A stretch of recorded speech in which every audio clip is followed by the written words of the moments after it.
बहुत समय पूर्व जब गुरुकुल शिक्षा की प्रणाली होती थी, तब हर बालक को अपने जीवन के 25 वर्ष गुरुकुल में बिताना पड़ता था। उस समय एक प्रचंड पंडित राधे गुप्त हुआ करते थे, जिनका गुरुकुल बहुत प्रसिद्ध था, जहां दूर दूर के राज्य के शिष्य शिक्षा प्राप्त करने आया करते थे।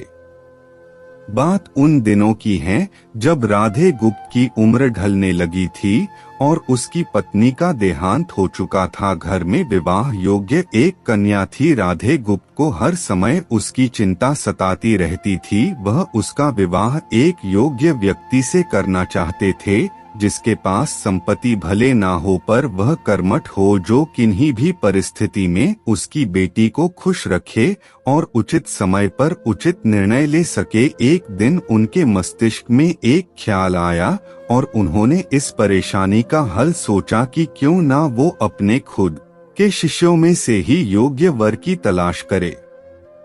उनसे बेहतर उनकी बेटी के लिए और क्या हो सकता है। इस कार्य के लिए उन्होंने बुद्धिमान की परीक्षा लेने का निर्णय लिया और सभी शिष्यों को एकत्र किया। राधे गुप्त ने सभी से कहा कि वे एक परीक्षा आयोजित करना चाहते हैं, जिसमें सभी की बुद्धिमानी का परिचय होगा।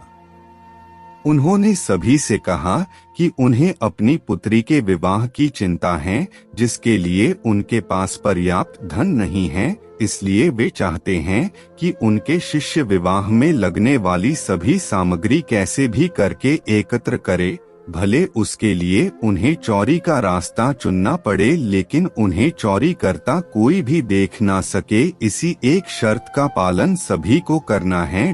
अगले दिन से सभी शिष्य कार्य में जुट गए। रोजाना कोई न कोई तरह तरह की वस्तुएं चुरा कर लाता और राधा गुप्त को दे देता। राधा गुप्त उन्हें एक विशेष स्थान पर रख देते, क्योंकि परीक्षा के बाद यह सभी वस्तुएं उनके मालिक को वापस करना जरूरी था, क्योंकि वे अपने शिष्यों को सही ज्ञान देना चाहते थे।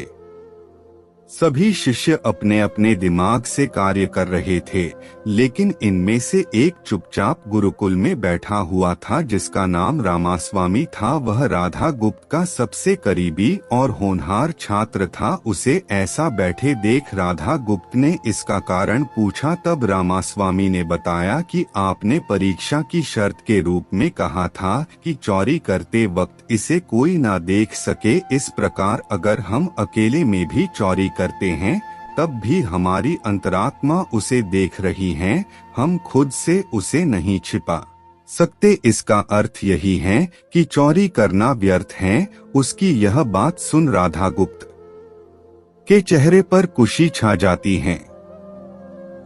वे उसी वक्त सभी को एकत्र करते हैं और पूछते हैं कि आप सब ने जो चोरी की, क्या उसे किसी ने देखा? सभी कहते हैं नहीं। तब राधा गुप्त कहते हैं कि क्या आप अपने अंतर्मन से भी इस चोरी को छिपा सके?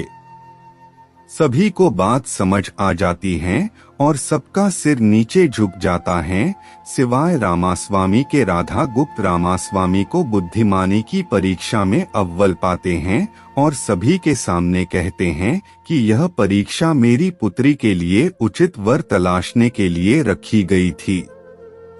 इस प्रकार मैं रामास्वामी का विवाह अपनी पुत्री के साथ तय करता हूँ। सभी खुशी से झूम उठते हैं, साथ ही चुराई हुई हर एक वस्तु को उसके मालिक को सौंप विनम्रता से सभी से क्षमा मांगते हैं। कहानी की शिक्षा। बुद्धिमानी की परीक्षा से यही शिक्षा मिलती है कि कोई भी कार्य अंतर्मन से छिपा नहीं रहता और अंतर्मन ही मनुष्य को सही राह दिखाता है। इसलिए मनुष्य को किसी भी कार्य के सही गलत के लिए अपने मन को टटोलना सबसे जरूरी है। आज मनुष्य ने अंतरात्मा की आवाज सुनना बंद कर दिया है, इसलिए ही वो गलत रास्ते पर जा रहा है। हमारी अंतरात्मा कभी हमें गलत राह नहीं दिखाती। यह जरूर है कि मन की आवाज हमें वो करने की सलाह देती है जिसे दिमाग कभी स्वीकार नहीं करता, क्योंकि दिमाग सदैव स्वहित में कार्य करता है और मन हमें सही और गलत का परिचय करवाता है। यह सही गलत का परिचय ही हमें सदैव बुराई से दूर रखता है। किसी भी कार्य के पहले हमें मन की आवाज जरूर सुनना चाहिए। इस परीक्षा के जरिए राधा गुप्त ने अपनी पुत्री के लिए एक उचित वर भी तलाश लिया और शिष्यों को जीवन का अमूल्य ज्ञान दिया। आज के वक्त में कोई भी शिक्षक एवं शिक्षण पद्धति मनुष्य को धन कमाने तक का ही ज्ञान देते हैं। एक बालक का सर्वांगीण विकास कहीं न कहीं लुप्त हो चुका है।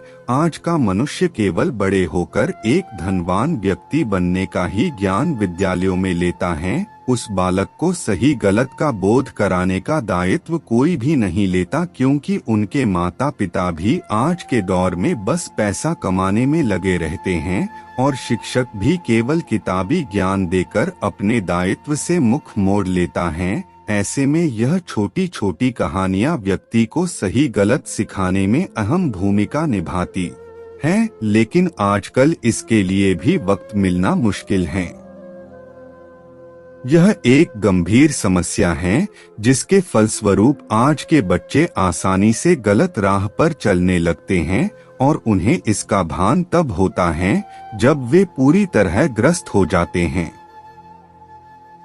जरूरी है कि हम सभी आज की पीढ़ी को ज्ञानवर्धक बातें भी सिखाएं।